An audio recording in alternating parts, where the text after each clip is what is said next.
عام خبر دیں آپ کو، بارش نے اسلام آباد ایئرپورٹ پر بد انتظامی کا پول کھول دیا۔ بارش اور تیز ہوا کے باعث چھوٹے طیارے کو جزوی نقصان پہنچا۔ لاپرواہی کے باعث طیارہ الٹنے سے جہاز کو جزوی نقصان پہنچا۔ تیز ہوا اور بارش سے امیگریشن ہال کی چھتیں ٹپکنے لگیں۔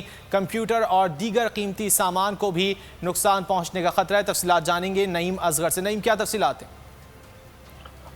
جی بالکل، یہ اسلام آباد ایئرپورٹ کے مناظر ہیں جو ناظرین اسکرین پر دیکھ رہے ہیں۔ یہ بارش کے بعد نیو اسلام آباد ایئرپورٹ کے مناظر ہیں جو ابھی کچھ عرصہ پہلے ہی تعمیر کیا گیا تھا، خطیر رقم کے ساتھ ہے۔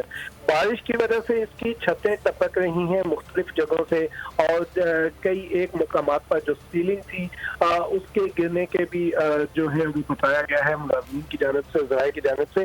اور یہ صورتحال ہے کہ وہاں پر بد انتظامی کی وجہ سے بارش کا پانی جو ہے وہ چھتوں سے، جس کی وجہ سے کمپیوٹر اور جو دیگر قیمتی آلات ہیں وہاں پر ایئرپورٹ پر پڑے ہوئے ان کے خراب ہونے کا خدشہ ہے۔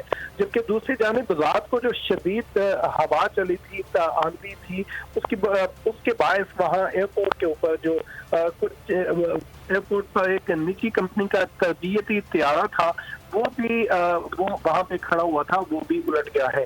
تو یہ صورتحال ہے اسلام آباد کے ایئرپورٹ پر بد انتظامی۔ بہت شکریہ ان تفصیلات کے لیے۔